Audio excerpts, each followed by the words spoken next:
J'en ai marre des réseaux sociaux, les réseaux sociaux, les réseaux sociaux. C'est qui les réseaux sociaux? Mais les réseaux Donnez-moi un nom. Oui, mais il y a tellement de cons sur les réseaux sociaux. Daniel, Du tout. détendez-vous, Daniel. Ça, c'était pas prévu, mais je le dis quand même. Daniel Cohn-Bendit, allez voir sur Internet, le mec a quand même écrit un livre en expliquant que c'était cool de se faire déshabiller par des petites filles de 2 ans, donc il ira donner des leçons à quelqu'un d'autre.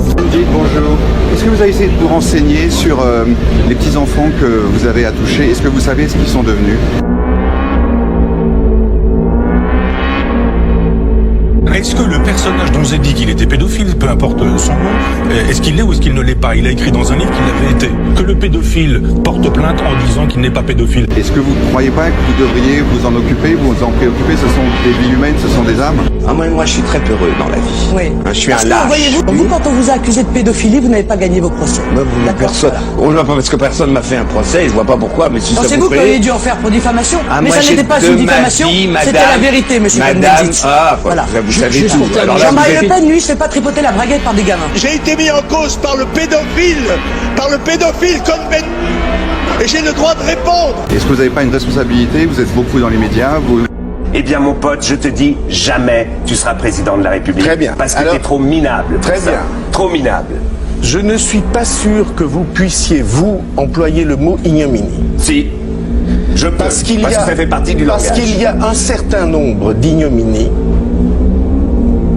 que vous Daniel Cohn-Bendit, n'avez pas hésité à porter. par exemple. Point à la ligne. Par exemple. Point à la ligne. Par exemple.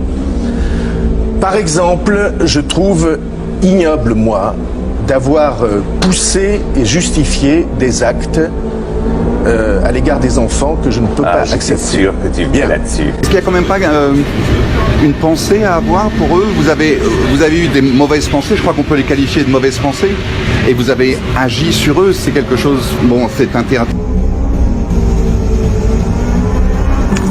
Wie der Euro die besten diesen Menschenbeziehungen. Man ständiger Verlass mit allen Kindern am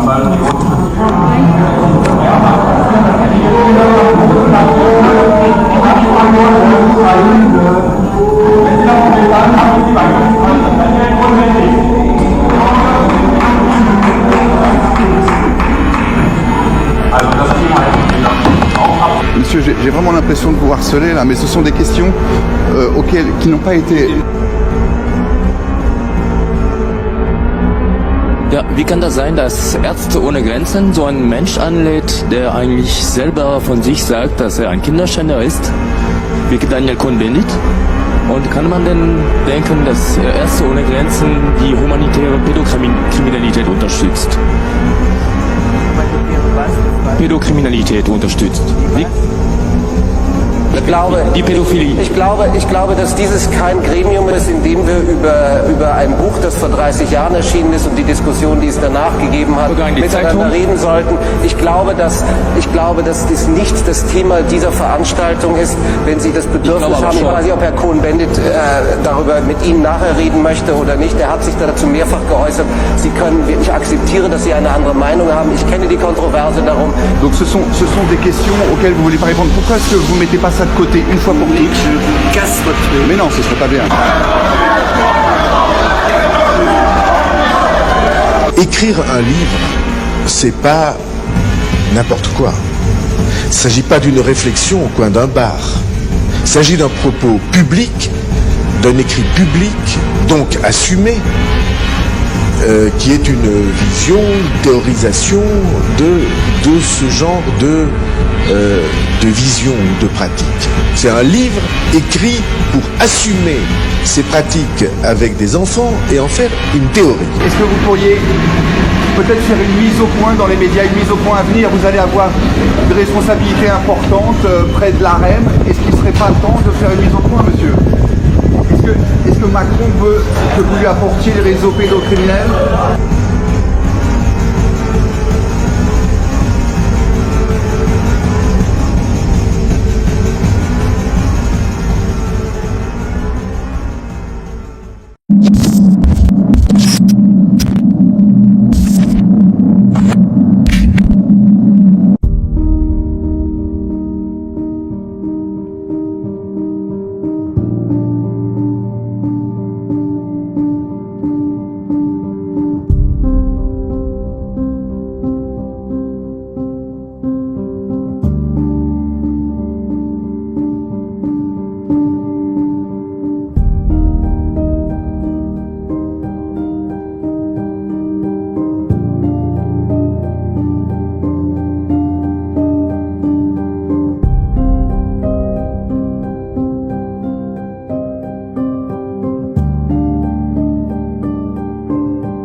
Je ne savais pas. Le dossier Dutroux a été volé. Moi, j'ai lu ça nulle part. J'ai lu ça nulle part dans les journaux. Et donc, dois-je comprendre que l'État belge est incapable de protéger le dossier judiciaire le plus important des 20 dernières années? C'est possible, hein, vu qu'on a bien été capable de laisser Dutroux s'évader. Dans ce pays, tout est possible. Admettons que ce dossier que j'ai reçu d'un ancien parlementaire, un membre de l'ancien parti vivant, M. Albert Mailleux, et non d'un criminel. Hein. Imaginons que ce dossier ait été volé. Pourriez-vous me dire pourquoi je suis le seul à être poursuivi pour en avoir eu quelques pièces en ma possession? Parce que j'ai fait des recherches et j'ai découvert que je n'étais pas le seul à détenir ces documents. Ainsi, j'ai découvert cet article du 7 juillet 2010. J'étais à l'époque élu depuis quelques semaines. Et j'étais encore loin d'avoir été mis en possession des photos d'autopsie des victimes de Dutroux et consorts.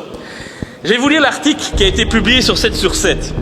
Suite aux perquisitions effectuées à l'archevêché de Malines-Bruxelles et à la découverte des CD-ROM contenant le dossier Dutroux chez le cardinal Danez, l'ancien primat de Belgique, l'Église réagit par une conférence de presse par les voix de Éric de Beuquelaar, porte-parole des évêques de Belgique, et maître Keulener, avocat de l'archevêché.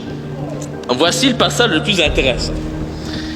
Les documents relatifs au dossier judiciaire de Julie et Mélissa découverts lors de perquisitions à l'archevêché de Malines le 24 juin ont été envoyés par un tiers à Monseigneur Léonard. Il ne s'agit pas de dossiers papier, mais de 2 CD-ROM qui auraient été envoyés par un tiers bien connu de la presse et de l'évêché. Comme le mentionne la presse de mercredi, ces CD-ROM ont également été envoyés durant l'affaire Dutroux à des journalistes judiciaires, des politiciens et d'autres personnalités du pays. Il conclut en disant « Il ne s'agirait donc aucunement d'une trouvaille unique. Il ne s'agirait donc pas d'une trouvaille unique. » Et d'autres personnes de sphères d'activité différentes auraient donc reçu ce dossier. Excusez-moi, mais je me pose alors une question. Pourquoi le parquet ne décide-t-il pas de poursuivre ces journalistes, ces politiciens, ces ecclésiastiques qui, tout comme moi, ont reçu ce dossier? Pourquoi la justice ne décide-t-elle pas de poursuivre le cardinal Danez, Monseigneur Léonard? Non. La justice décide de poursuivre uniquement Laurent Louis. Et lors des perquisitions qui ont été effectuées à l'archevêché de Malines-Bruxelles et chez moi, c'est le même dossier qui a été retrouvé. Eux ne sont pas poursuivis, mais moi, je suis poursuivi. Pourquoi décide-t-on uniquement de me poursuivre, moi, pour avoir révélé aux Belges, qui voulaient bien l'entendre, la vérité sur le dossier Dutroux? C'est à celui qui a eu le courage de risquer sa vie pour la vérité, sa carrière pour la mémoire de ces pauvres enfants violés jusqu'à ce que mort s'en suive, qu'on s'en prend. Preuve supplémentaire que des gens haut placés ne veulent pas que la lumière soit faite sur ce dossier. La réalité, c'est que Dutroux n'est que la petite main d'un réseau bien plus large, se composant d'une certaine élite du pays, des gens qui sont en mesure de faire étouffer la vérité. Et pour rappel, la justice a voulu nous faire croire que les fillettes, Julie et Mélissa, étaient mortes de faim dans la cage du Dutroux lorsque ce dernier avait été incarcéré quelques semaines pour une affaire de vol. Alors, si les fillettes sont mortes de faim, moi j'aimerais bien savoir, parce que je suis peut-être bête et que je ne comprends rien, mais j'aimerais bien savoir, j'aimerais bien qu'on m'explique, une fois pour toutes, comment il se fait qu'elle présentait sur les photos d'autopsie des béances anales et vaginales de plus de 5 cm. Mais c'est vrai, madame, vous avez peur de dire la vérité. Vous voulez me faire croire qu'elles se sont faites cela toutes seules dans la cache. Et pourquoi? Pourquoi a-t-on refusé d'analyser les 6000 traces ADN retrouvées sur les fillettes et dans les caches? Du sang, du sperme, des cheveux, des poils. Pourquoi n'a-t-on pas été plus loin? Avait-on peur de retrouver la trace de personnalité influente? Je suis quand même bien en droit de me poser cette question partagée par l'ensemble du peuple belge. Et j'aimerais profiter de cette tribune pour vous dire que ma démarche, et Mme Fonck aurait dû entendre ça, elle a été soutenue en juillet 2012 par la grand-mère de Julie Lejeune en personne. Cette grand-mère qui m'a contacté lors de mes révélations pour m'apporter son soutien. Mais vous ne voulez pas l'entendre. C'est pourtant la grand-mère de Julie qui m'a apporté son soutien. Cette dame s'est plainte auprès de moi de n'avoir jamais eu accès aux photos des fillettes, son beau-fils lui ayant interdit de les voir. Cette dame était prête à me soutenir, visiblement, mais elle s'est finalement abstenue par respect pour le frère de Julie. Me soutenir aurait eu comme conséquence qu'elle se serait opposée à son ex-beau-fils, Jean-Denis Lejeune, qui a été manipulé par le pseudo-journaliste Mahmet de Penningen, manipulé par les politiques et la justice pour qu'il ferme les yeux sur la réalité de la mort de sa fille.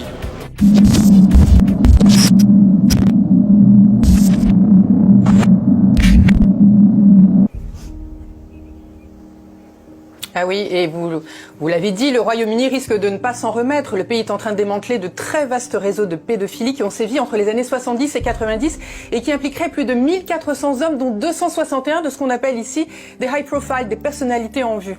Le pays se demande encore pourquoi il a fermé les yeux sur ces scandales d'une telle ampleur. Alors les chiffres, vous l'avez dit, donnent le tournis. Plus de 100 000 enfants auraient été abusés, dont Nick, aujourd'hui la quarantaine, et dont nous ne connaissons pas le nom de famille. Alors il a témoigné en décembre dernier et il a affirmé que son père, qui l'abusait régulièrement, l'avait livré en pâture comme esclave sexuel à un groupe de parlementaires et que comme lui, 15 à 20 autres garçons auraient été concernés.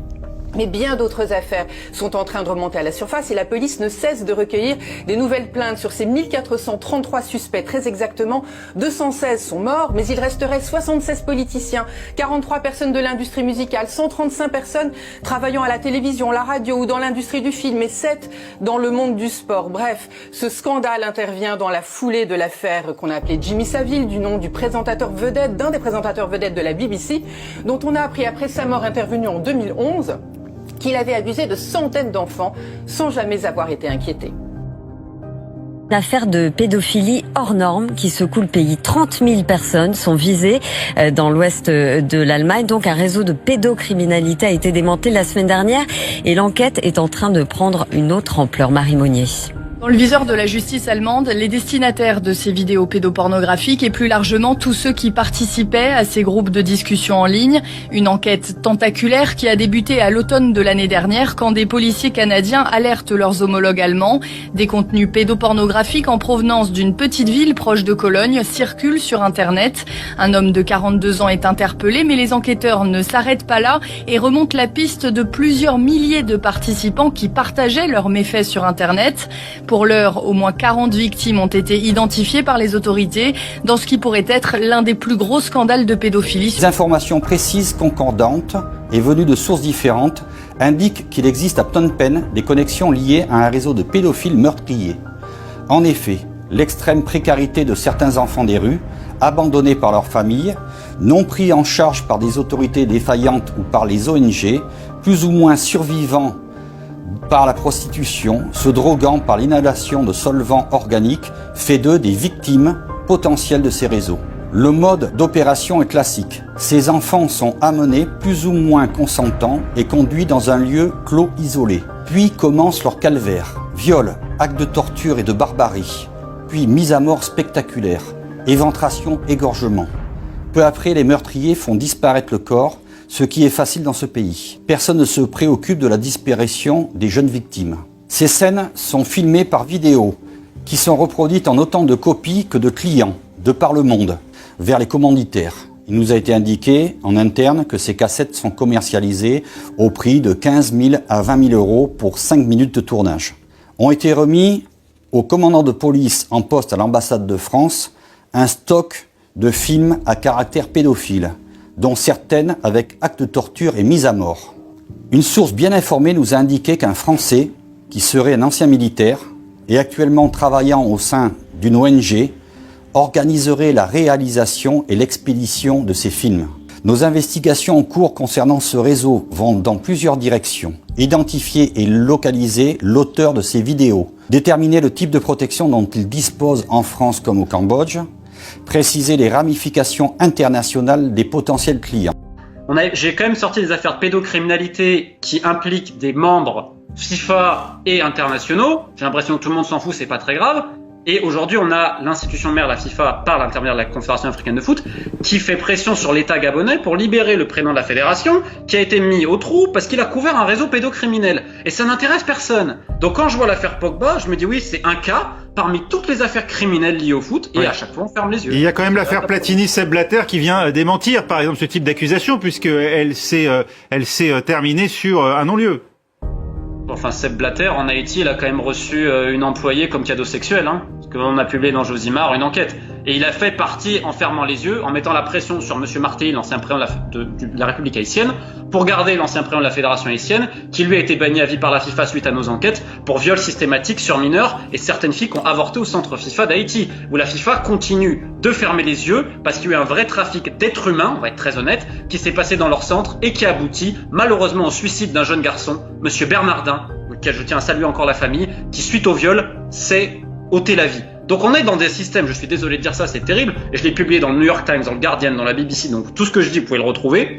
On a un système qui est peut-être l'un des pires au monde, mais qui est considéré par tout le monde comme l'opium du peuple, et on ferme les yeux. Dans quelques mois, on va avoir la Coupe du Monde, on va dire amen à ces gens-là. Donc encore une fois, le cas Pogba, il est important, je le comprends, mais c'est peanuts comparé à tout l'ensemble des affaires criminelles du milieu du foot. Merci Romain Molina d'avoir été avec nous sur France 24.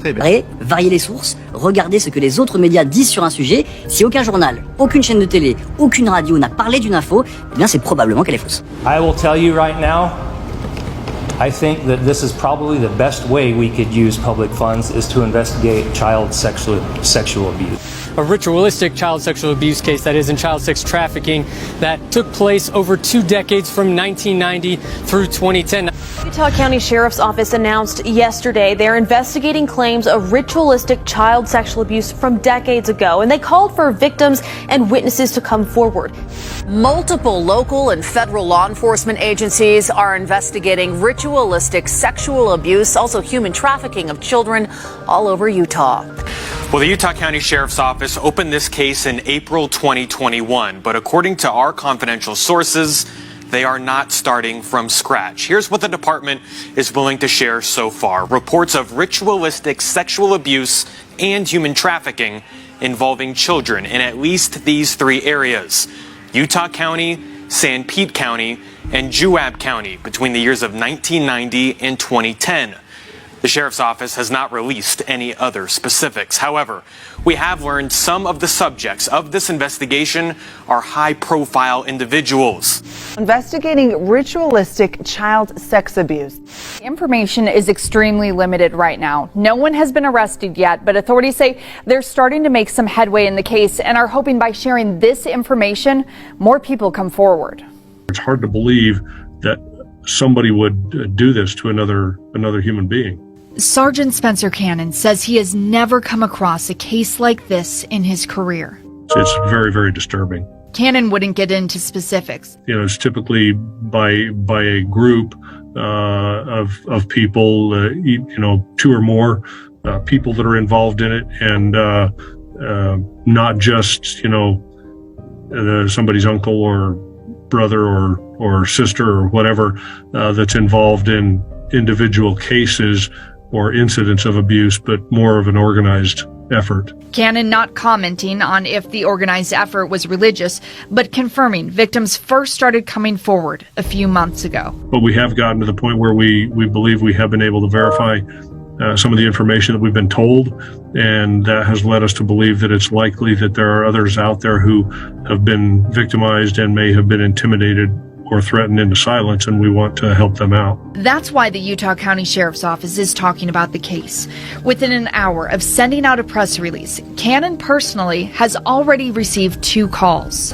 Where those calls will lead, we don't know yet, but we'll follow the information that is given to us and take it wherever it leads. I will tell you right now, I think that this is probably the best way we could use public funds is to investigate child sexual abuse. How dare you?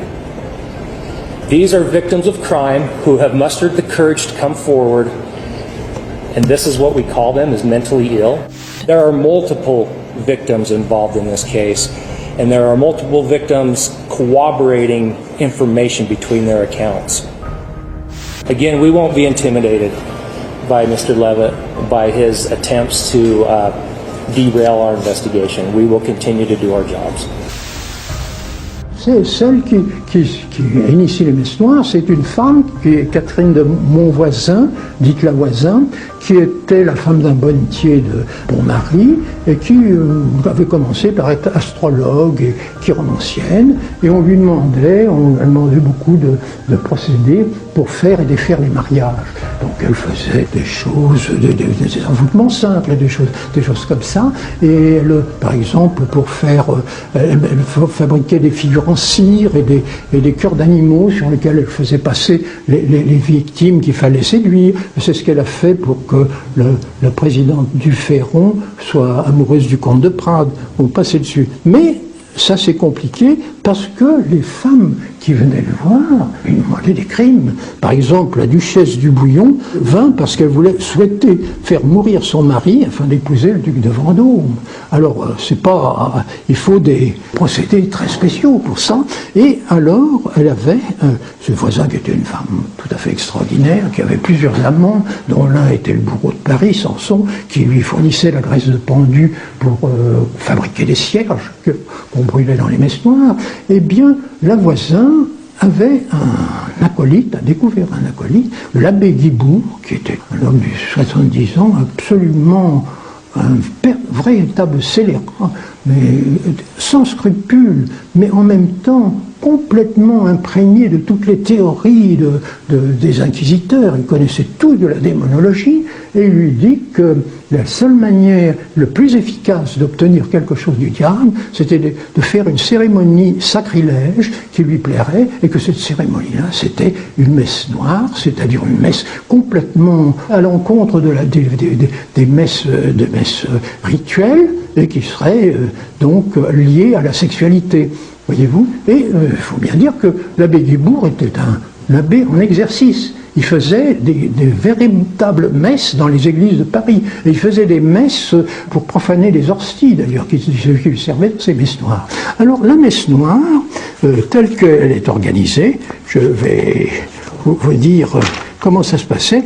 La Voisin avait naturellement un réseau de complices, un réseau de comparses, d'exécutants, des femmes d'ailleurs assez extraordinaires, des hommes qui étaient non seulement des aventuriers, mais qui étaient aussi des gentilshommes qui se passionnaient pour la magie, prêtres. Alors, la messe noire, telle que l'abbé Guibourg l'a mis en usage, se célébrait sur une femme nue où il plaçait les objets du culte. Une seconde femme devait l'assister et lui passer le bassin contenant le blas.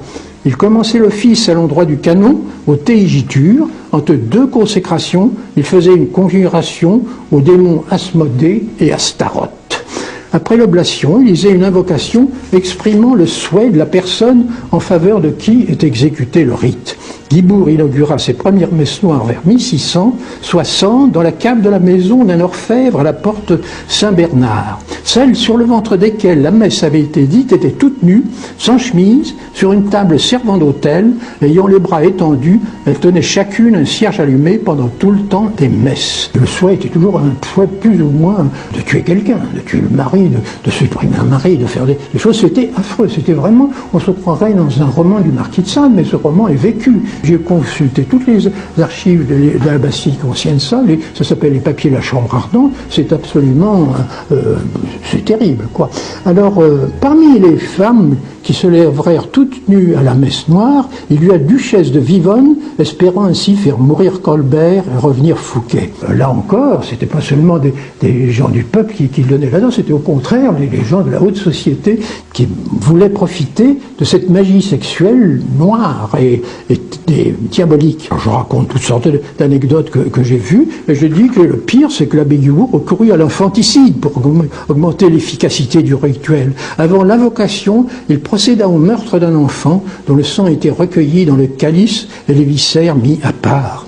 Donc, Guibourg employait le plus souvent des nouveau-nés que leur mère offrait aux démons, comme fit la Méline près d'accoucher. Donc, vous voyez, il y a toute une espèce de commerce qui se fait. D'ailleurs, il y a eu des inquiétudes, on a vu des enfants disparaître sous Louis XIV, et ce règne de Louis XIV qui nous apparaît à travers Versailles, qu'on nous présente comme pompeux, est au contraire un règne absolument où se passent dans l'ombre des choses effrayantes, importante et ça a duré plusieurs années, n'est-ce pas? Le plus célèbre, c'est la duchesse de Montespan, naturellement, désirant devenir la favorite de Louis XIV.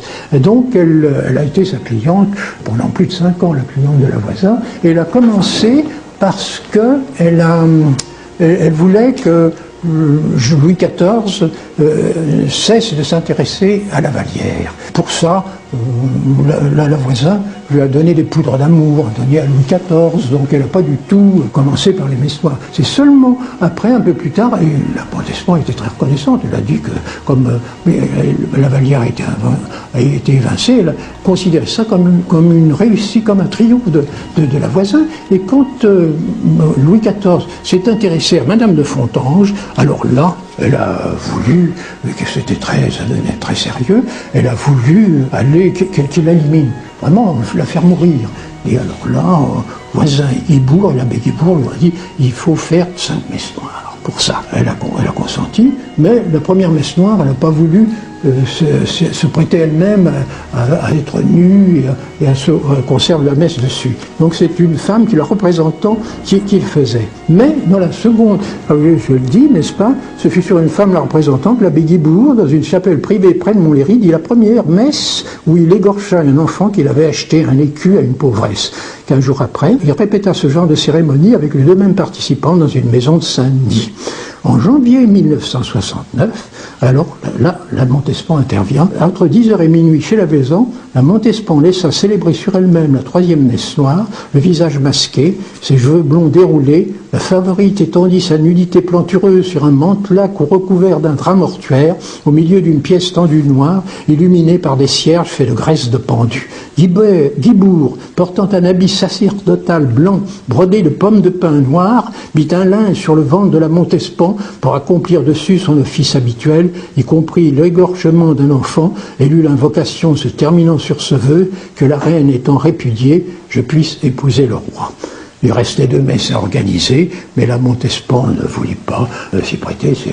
Une fois suffisait, et les messes ont été célébrées sur le ventre de la Voisin par Guibourg pour la Montespan, ce qui prouve que la Voisin croyait absolument à ce qu'elle faisait, parce qu'elle aurait pu prendre l'argent et ne pas faire ça. Elle l'a fait, donc les 5 messes ont été faites, et tout ça c'est dans les papiers de la Bastille, c'est une chose tout absolument irréfutable. Comment elle s'appelle Céline Dion, elle est en train de mourir de ça, et beaucoup d'acteurs sont en train de mourir d'avoir trop pris d'adrénochrome. Alors je vais vous expliquer pourquoi. Moi, je me suis lancé, mon combat actuel, c'est contre les pédophiles, et notamment ceux qui vendent de l'adrénochrome aux gens âgés. Parce qu'on prétend que c'est une hormone, on dit que c'est une fontaine de jouvence. C'est du Tom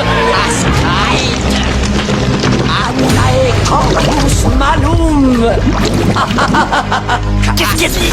Je veux faire rajeunir cette vieille chouette. Impossible.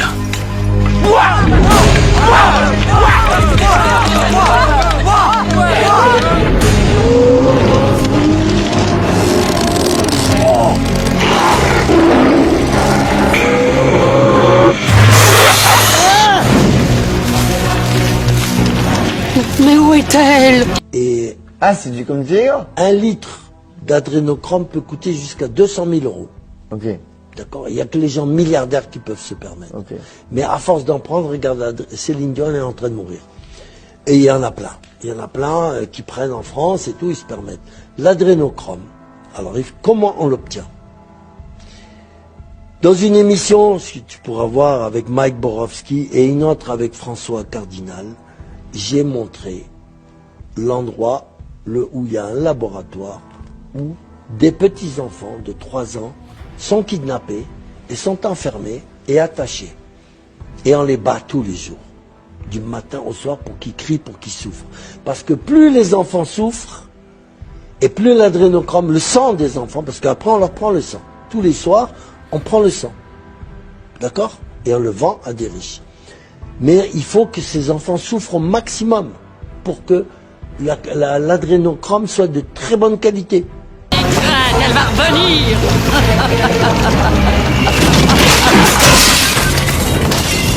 Quelle jouissance de se retrouver avec corps de pucelle. Quel laidron.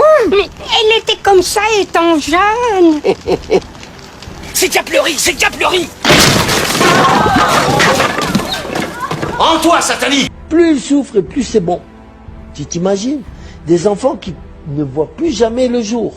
On les kidnappe, ils disparaissent à vie. Terminé, on les voit plus parce que ils souffrent jusqu'à l'âge de 5-6 ans et après on les donne aux pédophiles et après on les envoie en Arabie Saoudite, au Qatar, dans des tas de pays.